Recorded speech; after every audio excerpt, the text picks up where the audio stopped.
సిరిసిల్ల పట్టణంలో వాకర్స్తోని కలవాలని చెప్పి ఉదయం పూట 5:30కి వచ్చేసి అందరిని కలవడం జరిగింది. చాలా సంతోషం.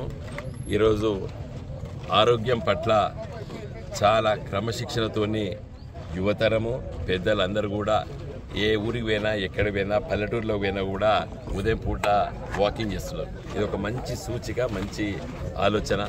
ఆరోగ్యమే మహాభాగ్యం అన్నారు పెద్దలు. నిజంగా మరి వీళ్ళందరితో కలిసి తిరిగి మాట్లాడే సందర్భంలో నేను ఒకటే విషయం చెప్పినాను. పార్లమెంట్ ఎన్నికలు మరి మే 13వ తారీఖు నాడు మన తెలంగాణ రాష్ట్రంలో ఉంటాయి. నేను మరి తెలంగాణ ఉద్యమకారుడిగా తెలంగాణ రాష్ట్ర సమితితోని పేరిట 10 సంవత్సరాలు నేను ఎంపీగా పనిచేశాను. మరి ఈరోజు మళ్ళీ మా పార్టీ బీఆర్ఎస్ పార్టీ నన్ను అభ్యర్థిగా కరీంనగర్ పార్లమెంట్ నియోజకవర్గం నుంచి పోటీ చేయమన్నది. నేను విస్తృతంగా ప్రచార కార్యక్రమంలో కూడా ఇవాళ సిరిసిల్ల పట్టణానికి రావడం జరిగింది. పౌరులందరూ కూడా చాలా సంతోషంగా ఉన్నారు. మా నగరం ఇంత గొప్పగా అభివృద్ధి జరిగింది, ఇంకా అభివృద్ధి జరగాలనేటువంటి కోరికతో ఉన్నారు.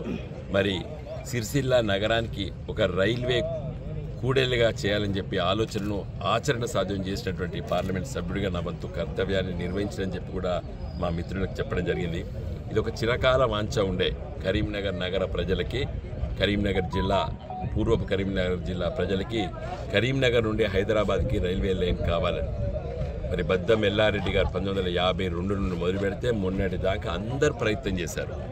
కానీ నేను పార్లమెంట్ సభ్యుడిగా ఉన్న సందర్భంలో చిత్తశుద్ధితోని పట్టుబట్టి మరి రాష్ట్ర ప్రభుత్వంతో ఒప్పించి, కేసీఆర్ గారిని ఒప్పించి, భూసేకరణ చేపించి ప్రభుత్వ ఖర్చులతోని మరి ఆ రైల్వే లైన్కి మరి 33% ఖర్చులు కూడా భరిస్తామని చెప్పి హామీ ఇచ్చి, చివరిగా రైల్వే 5 సంవత్సరాలు నడిచినా నష్టం వచ్చినా కూడా రాష్ట్ర ప్రభుత్వం భరిస్తుందని చెప్పి లేఖలు రాపించి కేంద్ర ప్రభుత్వాన్ని ఒప్పించి మరి ఆ రైల్వే పనులు ఇప్పుడు సిద్దిపేట వరకు అయిపోయినాయి. మరి సిరిసిల్ల వరకు వచ్చే సంవత్సరంకి అయిపోతుంది. ఇంకొక సంవత్సరంన్నర లోపల వేములవాడ, బోయినపల్లి, కరీంనగర్ వరకు కూడా అవుతుంది. ఇది ఒక చిరకాల వాంఛ. సిరిసిల్ల పట్టణంలో ఉన్నటువంటి వ్యాపారవేత్తలు అంటే వస్త్రాలు ఇక్కడ ఉత్పత్తి చేసేటువంటి రంగం మరి బొంబాయి కానీ, సూరత్ కానీ, చెన్నై కానీ ఎక్కడికైనా రైల్లో పంపించుకునేటువంటి గొప్ప అవకాశాన్ని కల్పించాలని చెప్పి ఎక్కువ సంకల్పంతో మరి వరి ధాన్యం ఎక్కువ పండుతుంది కాబట్టి మరి సిరిసిల్ల రైల్వే స్టేషన్ నుంచి వెళ్ళి కూడా దాన్ని రవాణా చేసే సౌకర్యం కోసం రైల్వే స్టేషన్ దగ్గర మరి గోడౌన్స్ కోసం కూడా భూసేకరణ చేపించిన కాబట్టి మరి సిరిసిల్ల పట్టణానికి చాలా గొప్ప పట్టణంగా తీర్చిదిద్దేటువంటి సంకల్పంతో ముందుకెళ్తున్న సందర్భంలో మరి మా గులాబీ జెండా తెలంగాణ రాష్ట్రం సాధించింది. మరి ఇరిగేషన్ ప్రాజెక్టులు కట్టినాం, కరెంటు ఉత్పత్తి కేంద్రాలు కట్టినాం. మరి మొన్నటి శాసనసభ ఎన్నికల దురదృష్టవశాత్తు ప్రజల తీర్పు మా వ్యతిరేకంగా వచ్చింది. మేము ఓటమి పాలైనాం. అయినప్పటికీ తెలంగాణ ప్రజల కోసం, తెలంగాణ రాష్ట్రం కోసం కష్టపడి పనిచేయాలి కాబట్టి పార్లమెంట్లో గొంతుగా ఉండాలి తెలంగాణ కోసం. మరి ఇప్పుడు రేవంత్ రెడ్డి గారు ముఖ్యమంత్రి గారు, వారి గురువు చంద్రబాబు నాయుడు గారు రేపు ఆంధ్రప్రదేశ్లో గిట్ట ఆయన గెలిస్తే గురువు శిష్యులు కలిసి తెలంగాణ ఏం చేస్తారో మరి పెద్ద ప్రశ్న, ఇది ప్రజల ముందున్న ప్రశ్న. కాబట్టి ఎలాంటి తప్పిదాలు చేయకుండా ఉండాలంటే పార్లమెంట్లో మరి మా అవసరం గులాబీ హక్కుగా వస్తాయి రాష్ట్రాలకి, ప్రజలకి. జాతీయ ఉపాధి హామీ పథకం పార్లమెంట్ చట్టం చేసింది 2005లో 6లో. గవిని ఏం చేస్తానని చెప్తా అంటే ఆయన ఏమీ చేయలేదు కాబట్టి గవి చెప్పుకుంటాడు. నేను చెప్పగలుగుతా, ఇలా కరీంనగర్ స్మార్ట్ సిటీ సాధించిన 1000 కోట్లు పట్టుకొచ్చిన, జాతీయ రహదారులు తీసుకొచ్చిన, కరీంనగర్కి హైదరాబాద్కి రైల్వే లైన్ పట్టుకొచ్చిన, IIIT కోసం కొట్లాడిన కరీంనగర్ కోసం, స్కిల్ డెవలప్మెంట్ వరల్డ్ క్లాస్ ఇన్ఫ్రాస్ట్రక్చర్తో స్కిల్ డెవలప్మెంట్ సెంటర్ కావాలని చెప్పి మరి సింగపూర్ నగరానికి మరి పార్లమెంట్ డెలిగేషన్లో పోయి ఒప్పించిన తెలంగాణ రాష్ట్రంలో పెట్టమని చెప్పి. రేపు అది కరీంనగర్లో పెట్టాలని డిమాండ్తో నేను ముందుకు వెళ్తాను రేపు నేను. కాబట్టి పనిచేసేటువంటి నాయకులు ఎన్నుకోవాలి పార్లమెంట్ సభ్యులుగా. మరి బండి సంజయ్ గారు పార్లమెంట్ సభ్యుడిగా ఉంటాడు, పోయి ఎమ్మెల్యేగా పోటీ చేస్తాడు. ఎమ్మెల్యే ఓడిపోతే మళ్ళీ పార్లమెంట్గా వస్తాడు. ఇలా పార్లమెంట్ సభ్యత్వమైన పునరావాస కేంద్రమా ఓటమి పాలైన వాళ్ళకి? రేపు మొన్న కరీంనగర్లో అక్కడో ఇక్కడ గెలితే మళ్ళీ ఇటు రాకపో కదా, ఎంపీగా రాకపో కదా. నేను ఎంపీ అంటే ఎంపీకే కొట్లాడుతున్నా, గెలిచినా ఓడిపోయినా ఎంపీగానే ఉండాలని చెప్పి నా ఆలోచన. కాబట్టి మరి ప్రజల్ని కోరుతున్నా, తప్పనిసరిగా మీరు ఈసారి పార్లమెంటుకు నన్ను బీఆర్ఎస్ అభ్యర్థిగా కారు గుర్తుపై ఓటు వేసి మీ వినోదనను పార్లమెంట్ పంపాలని చెప్పి నేను కోరుతున్నాను. జై తెలంగాణ.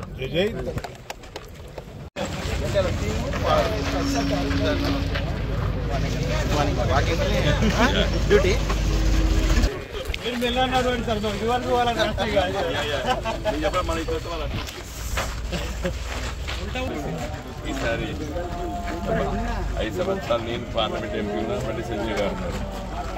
అభివృద్ధి కోసం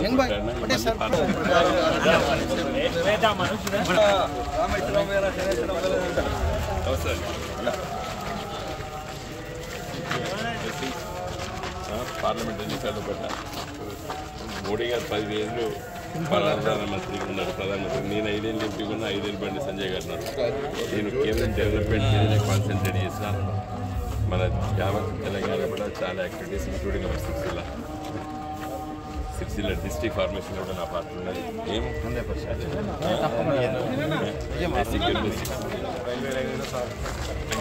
బండి సంజయ్ గారు ఉన్నారు.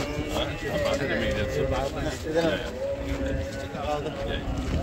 ఎస్సీకి blessings the mouth talk start అయితే చాలా మంది అంటున్నారు మీరు బాగా పనిచేస్తారని. కాకపోతే మన టాక్ వచ్చేసి బ్లెస్సింగ్స్ మీ దీవెనలు కావాలి. నేను 5 ఏళ్ళు నేను ఎంపీ ఉన్నాను, 5 ఏళ్ళు బండి సంజయ్ గారు ఉన్నారు. మోడీ గారు 10 సంవత్సరాలు ప్రధానమంత్రి. నేను మోడీ గారి దగ్గరికి వెళ్ళి రైల్వే లైన్ శాంక్షన్ చేయించిన, జాతీయ రహదారులు తీసుకొచ్చిన. నాకు ఒక వేరే ఎజెండా లేదు ఎక్సెప్ట్ డెవలప్మెంట్ తప్పితే. చౌషతి కదా 5 సంవత్సరాలు 5 రూపాయలు కూడా తీసుకురాలేకపోయారు ఉన్నటువంటి ఎంపీ గారు. నాకు ఐసీక్యూర్ బ్లెస్సింగ్స్. మీరు కొంచెం చర్చ పెట్టండి. మన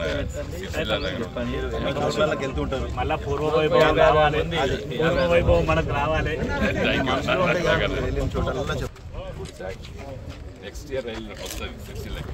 2024 డిసెంబర్ వరకు పని కంప్లీట్ అయితే 2025 మార్చిలో ఇక్కడ ట్రైన్ వస్తుంది. సిద్దిపేట వరకు వచ్చింది, ఇది వస్తుంది. దీని తర్వాత ఒక 1.5 ఇయర్కి కరీంనగర్ దాకా వచ్చేస్తుంది. సో ఇది ఒక 70 ఏళ్ళ ఆలోచన నేను అమలు చేస్తున్నాను నా 5 సంవత్సరాల నా ఎంపీ కాలంలో. చాలా విషయాలు కూడా నాకు ఒక డెవలప్మెంట్ కృషి తప్పితే మీకు అనేది ఒక చర్చ పెట్టి secure places please request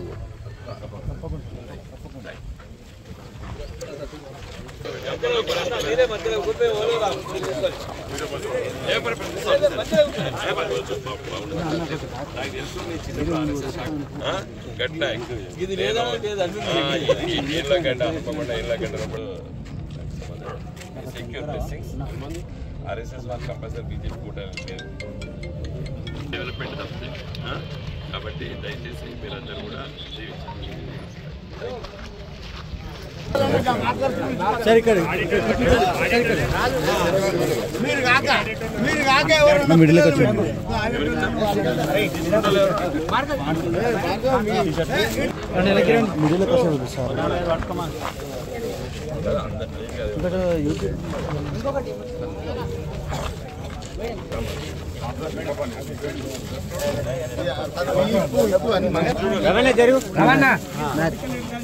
sir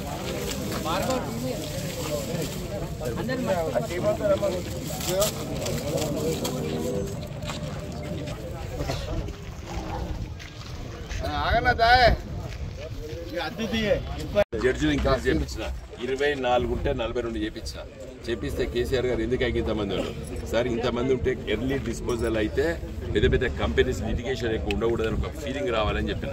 ఎవరికి chief justice of India Ramana garu high court premises it took my name. అసలు ఇంత దూరపు ఆలోచన ఎవరికి లేదు. Vinod chief justice of India he made a comment in the high court premises. అంటే ఒక పార్లమెంటేరియన్ ఒక శక్తి అట్లుంటుంది. నేను పార్లమెంట్లో క్వశ్చన్ రేజ్ చేసి అడిగినా లా మినిస్టర్ లేసి జవాబు చెప్పించిన, కమిటీ చెప్పించిన. ఇలా 40 ఎట్లా నాకు తొందర క్వశ్చన్ అడిగిన 24 ఎలాడి చేసారు తెలంగాణ హైకోర్టు, 24 42 చేస్తా. ఈ 24 ఈ 2 ఇటు పెట్టా 42 మాకు కావాలన్నా ఓకే అన్నాడు ఆయన. ఇలా 42 మంది జడ్జిలు వచ్చారు. Simple word. నా రిక్వెస్ట్ ఏంటంటే కదా వీళ్ళ సబ్జెక్ట్ చెప్తే అర్థమైందా? ఇప్పుడు బిజినెస్ వాళ్ళు చూస్తారు కదా, వీళ్ళకి ఏమైందంటే లిటిగేషన్ ఉంటుంది, బాగా పెండింగ్ లిటిగేషన్ ఉంటుంది. ఉంటే పెద్ద పెద్ద కంపెనీలు రావు. అదే బాంబే హైకోర్టు ఆడ ఒక 60 మంది జడ్జిలు ఉన్నారు. ఉండేసరికి పెద్ద పెద్ద కంపెనీలు అక్కడనే రిజిస్టర్ చేసుకుంటారు. ROC ఉంటుంది, రిజిస్టర్ ఆఫ్ కంపెనీస్ ఉంటుంది. ఇలా గూగుల్ కంపెనీ ఈ కంపెనీలన్నీ బొంబాయిలో రిజిస్టర్ చేసుకుంటారు. నేను హైదరాబాద్ హైకోర్టుకు 42 మంది జడ్జిలు వచ్చినట్టు చేసేసరికి మల్టీనేషనల్ కంపెనీస్ ఇలా హైదరాబాద్ రిజిస్ట్రేషన్ చేసుకుంటున్నాయి. ఇది మన సామాన్య ప్రజలకు అర్థం కాదు, వీరికి అర్థమైతే కాబట్టి నేను చెప్తున్నాను.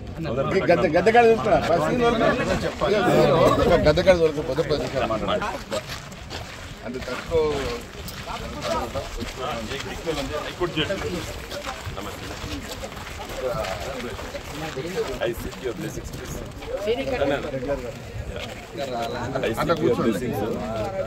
ఈసారి పార్లమెంట్ లో తెలంగాణ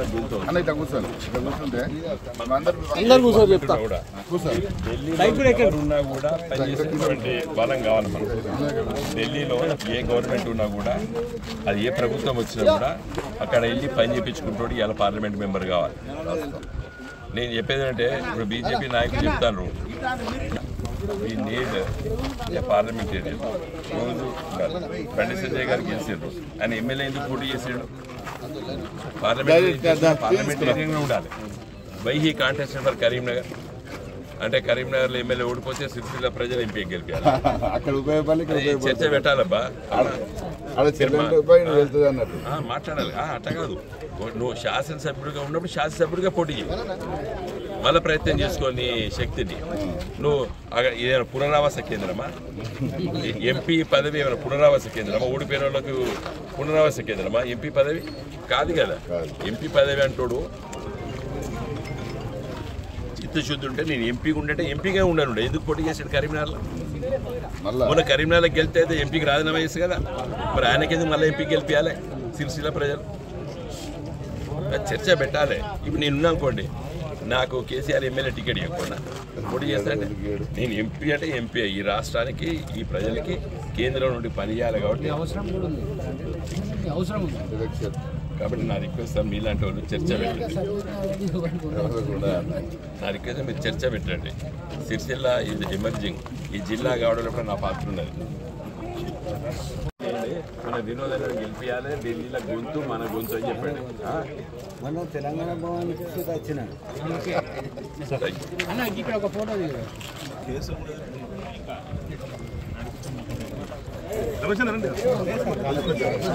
బ్లెస్సింగ్స్ మీ నేను రిలీజ్ చేస్తాను.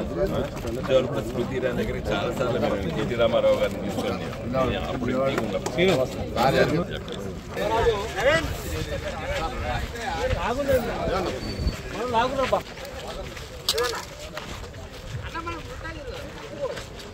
ఎగ్జిక్యూషన్ ఒకటే చేయాలి.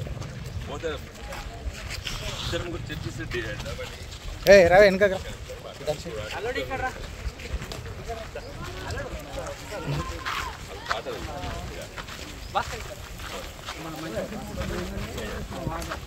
మనందరం ఇటు మనోళ్ళందరూ ఇట్లుండండి. ఈ వచ్చే 5 సంవత్సరాలు నేను కష్టపడి పనిచేస్తాను. మీరు గిట్టున్నా బాగా చెప్పలేదా? ఇట్లా ప్లీజ్ మిమ్మల్ని మేము ఆపం. I seek your blessings. Parliament ఎన్నికల్లో కూడా దయచేసి నాకు ఓటేయండి. నేను పార్లమెంట్లో మరి వచ్చే 5 సంవత్సరాలు కష్టపడి పనిచేస్తాను. నేను మోడీ గారు 10 సంవత్సరాలు ఎంపీ ఉంటే నేను 5 సంవత్సరాలు ఉన్నాను. వారు బండి సంజయ్ గారు 5 సంవత్సరాలు ఎంపీగా ఉన్నారు. నేను ఇంతమంది కలుస్తాను సార్. అయితే మనము చాలా డెవలప్మెంట్ యాక్టివిటీస్లో కూడా నా పాత్ర ఉన్నది మీకు తెలుసు. కాబట్టి I seek your blessings.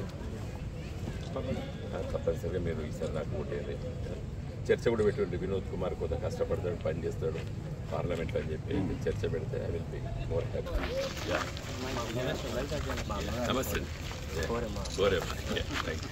I seek your blessings. మీరు అందరూ కొంత చర్చ పెట్టండి. వినోద్ కుమార్ని ఈసారి గెలిపిస్తే పార్లమెంట్లో పనికి వస్తుందని చెప్పి పెట్టండి. నా ట్రాక్ అదే కరెక్ట్. అమ్మ మీరు కొంచెం అట్లున్నాను. పార్లమెంట్ ఈ బండి సంజయ్ గారు నా మీద గెలిచాడు పోయినసారి. ఆయన ఎమ్మెల్యేగా పోటీ చేస్తాడు, గెలిస్తే ఎమ్మెల్యేగా పోగదా మొన్న కరీంనగర్కి ఇటు వచ్చిందా మళ్ళీ. మరి ఎందుకు ఓటేయాలి మనం? అంటే పునరావాస కేంద్రమా? ఏది ఎంపీ పదవి ఓడిపోయిన వాళ్ళకి ఏమైనా పునరావాస కేంద్రం ఇది? నేను I want to ask straight. ఇప్పుడు నేను ఉన్నాను ఎంపీ అంటే ఎంపీ కోసమే ఉన్నాను, గెలిచినా ఓడిపోయాను, అర్థమైంది కదా. నా రిక్వెస్ట్ ఏంటంటే మీలాంటి యంగ్స్టర్స్ మీరు డిబేట్ చేయాలి. ఎవరు పార్లమెంట్లో నేను మొన్న అసలు ప్రశ్నలు గిన్నె అడిగినని చెప్పి మా సోదరి లాంటి వాళ్ళు అడిగితే ఆయన టిప్పర్ ఉత్తరాలు రాసిండు అన్నాడు. నాకు గర్వపడుతున్నా. బండి సంజయ్ నన్ను విమర్శించాడు, ఆయన టిప్పర్లో కొద్ది ఉత్తరాలు రాసిండు, పని కాలేదు అన్నాడు. మరి ఉత్తరాలని నేను రాసినా కదా, పనులు అయితే కావు వేరే విషయం. ఆయన కామెంట్ చూడండి, టిప్పర్ల కొద్ది ఉత్తరాలు రాసిండు ఒప్పుకున్నాడు. అంటే నేను నిజంగా నేను టిప్పర్లో ఉత్తరాలు నేను రాసిన ఉత్తరాలు ఎవరు రాయలేదు. ఇలా జేపీఎస్ బస్ స్టాండ్ సికింద్రాబాద్ నుండి షామీర్పేట వరకు, ఇప్పుడు మనం హైదరాబాద్ పోయినాక మీరు షామీర్పేట దాకా గంటన్నరలో పోతారు. షామీర్పేట నుండి సిటీ పోవాలంటే 2 గంటలు పడతాను. నేను ఫ్లైఓవర్ కావాలి మొత్తం షామీర్పేట కాడ ఎక్కితే మనకు జేబీఎస్ బస్ స్టాండ్ కాడ దిగాలని చెప్పి పట్టుబట్టిన 4 ఏళ్ళు నేను ఎంపీ ఉన్నాను. ఇలా సాధించడం అది. కేటీ రామారావు 10 సార్లు పట్టుకుపోయినా ఢిల్లీకి. రాజ్నాథ్ సింగ్ మంత్రి, డిఫెన్స్ మంత్రిని కలిసినాం. ఇది పని చేయాలి కానీ బండి సంజయ్ గారు మసీదు పోతే బొక్కలు వెళ్తే వాళ్ళది, లింగం వెళ్తే గుడి, ఇది ఆ చర్చ ప్రజలకి. మనందరం హిందువులం కాదా? విశ్వాసం, మత విశ్వాసాలు ఎవరి విశ్వాసాలు వాళ్ళకు ఉంటాయి. ఇవాళ ఇంకా కొండగట్టుకు 333 ఎకరాలు ఇప్పించిన ఇవ్వను మన అయ్యేకి తెలియదు. ఈ చేయితో పని చేసి నీ చేయికి తెలియని నేను తప్పు. రాజకీయాల్లో ఎక్కువ ప్రచారం చేసుకోవాలి. నేను ఆ చిన్న పని చాలా అలవాటు ఉన్నాను. ఇలా మొన్న ఎవరు స్వాములు వచ్చి చెప్పిన 333 ఎకరాలు ఇప్పించాడు కొండగట్టుకని. నువ్వు గుడి తెలియదు, బడి తెలియదు. నేను గుడి తెచ్చిన తిరుమల తిరుపతి దేవస్థానం గుడి ఇలా కరిమేరకు 50 కోట్లు పెట్టి కడుతున్నాం మన సిరిసిల్ల రోడ్డుకి. ఇలా బళ్ళు నవోదయ విద్యాలయాలు జిల్లాకు ఉన్నాయి. సిరిసిల్లాకి ఇలా నవోదయ విద్యాలయం లేదు. నేను కొట్లాడిన దీనికోసం పార్లమెంట్లో గుర్తించుకొని మాట్లాడాను. కాబట్టి దయచేసి నా రిక్వెస్ట్ ఏంటంటే మీరు ఇలాంటి యంగ్స్టర్స్కి ప్లీజ్ డిస్కస్, డిబేట్ చేయండి. ఇలా పార్లమెంట్లో ఎవడు ఉండాలి, మాట్లాడేటోడు ఉండాలనా, లేకపోతే ఊరికే ఆచరణ సాధ్యంగా వాటి విషయం మాట్లాడేటోడు ఉండాలి. నా రిక్వెస్ట్ ఏంటంటే ఈసారి కాంగ్రెస్ వాళ్ళు వస్తారో క్యాండిడేట్ ఇంతవరకు చెప్పలేదు. వాళ్ళ పరిస్థితి ఏదో తెలియదు మనకి. కానీ ఈరోజు బీజేపీ అన్న వాళ్ళకి నాకు ఒకటే ప్రశ్న. కాబట్టి దయచేసి మీ రిక్వెస్ట్ ఏంటంటే ఢిల్లీలో ఏ గవర్నమెంట్ ఉన్నా పనిచేసేటువంటి శక్తి ఉన్నటువంటి వాడిని నేను డైరెక్ట్గా చెప్తున్నాను. నేను ఇలా త్రిబుల్ కరిమేర రావాలని కొట్లాడినాం. ఇలా సిరిసిల్లకి ఎన్నోసార్లు మేము స్మృతి ఇరానీ దగ్గర తిరిగాం, నేను కేటీ రామారావు. నా రిక్వెస్ట్ ఏంటంటే మాకు వేరే సూయి లేదు, వేరే స్పృహ లేదు, కేవలము తెలంగాణ రాష్ట్రాన్ని అభివృద్ధి చేసుకోవాలని. కాబట్టి దయచేసి యంగ్స్టర్స్ మీరందరూ ఇంకా 1 మంత్లో నేను మళ్ళీ ఒకసారి వస్తాను మేము మీ దగ్గరికి. ఒకసారి మంచి ప్రోగ్రామ్ పెడతాం, నేను అందరిని కూర్చోబెట్టి అట్లా లెటర్స్ హ్యావ్ సమ్ ప్రోగ్రామ్ లాగా మనం డిజైన్ చేద్దాం. చేసి అందరినీ వాళ్ళ రిక్వెస్ట్ చేద్దాం. ఒక 2 రోజుల మొదలు ఒక ½ అన్ అవర్ ఉంటే అందరితో మాట్లాడే ఎలక్షన్ క్యాంపెయినింగ్ అప్పుడు మాట్లాడడం. సో మీరు మళ్ళీ రైల్వే ఆఫీస్కి పోయినా, పాదగరికి పోయినా, ఢిల్లీ పోయి సబ్మిట్ చేసిన, మళ్ళీ వాళ్ళు పట్టుకొచ్చిన లెటర్ పట్టుకొచ్చి ఇక్కడ ఇచ్చిన, మళ్ళీ తీసుకుపోయి వాడు ఇచ్చిన, ఒప్పించిన, టెండర్ పిలిచిన, ఇలా పనులు ఇక్కడ దాకా అయినాయి. ఇది కాదంటాడా? ఇలా జాతీయ రహదారులు కరీంనగర్, వేములవాడ, సిరిసిల్ల, కామారెడ్డి, పిట్లం కావాలని చెప్పి గొంతు దించుకోమట్ల ఇన్ని అప్రూవల్ చేసిన. వాళ్ళు ఇవ్వకపోతే ఆఖరిగా వద్యారం దాకా మన రాష్ట్ర ప్రభుత్వ నిధులతో చేయించిన. ఎట్లున్నది ఇలా? నా రిక్వెస్ట్ ఏంటంటే నేను నాకు ఒక ఆలోచన, అది మన తంగళ్ళపల్లి నుంచి మొదలు పెడితే అంటే మానకొండూరు దాకా సిటీ కావాలి. ఇది అర్థమైందా? మీరు చూడండి, రాత్రిపూట ఎప్పుడైనా మీరు తంగళ్ళపల్లిలో కారెక్కి మానకొండూరు దాకా పోండి, ఎక్కడో 1 కిలోమీటర్ మాత్రమే లైట్లు ఉండవు. తంగళ్ళపల్లి, సిరిసిల్ల టౌన్కి ఎట్టిన తర్వాత మన కలెక్టర్ ఆఫీసు, తర్వాత కమాన్ దాటితే మన అన్ని ఇవన్నీ ముంపు గ్రామాల కాలనీస్, అది ఎక్కడ దాకా పోతే కొదురుపాక దాకా ఉన్నాయి. ఇంకా అన్ని కాలనీస్ వేసాం, అంతే కదా. కొదురుపాక దాటి వెంకట్రావు పెళ్లి వచ్చిందంటే ఉద్యానం కాంచెలు మొదలు పెడితే మొత్తం సెంట్రల్ లైటింగ్ పెట్టి చేస్తా. అంటే ఒక 5-10 ఏళ్ళ తర్వాత ఇది ఒక కేరళ తిరిగిన మీరు ఎప్పుడైనా? కేరళ రోడ్ ఎమ్మడి పోతే అదే రోడ్ ఎమ్మడే ఉంటాయి. సో అది ఎలివేట్ అవుతుంది, ప్రజల ఒక బతుకులు లేస్తుంది. సో ఇది ఒక ఆ విధంగా జరగాలని చెప్పి ఆలోచన చేసి అది నన్ను అందరూ అన్నారు గన్ని కోట్ల రూపాయలు ఆడబెట్టామని. ఇవాళ ఎట్లయిపోయింది సిటీ లాగానే. ఆ పేదవర్గాలు నిన్న రాత్రి ఆడపోయినబ్బా, వాళ్ళు ఇంత ముస్లిం లేడీస్ వచ్చినా వాళ్ళు ఎంత సార్ మాది 10 రూపాయలు 1000 రూపాయలు చేసినాడు మా ఆస్తి విలువ అన్నది తుర్కామె ముస్లిం.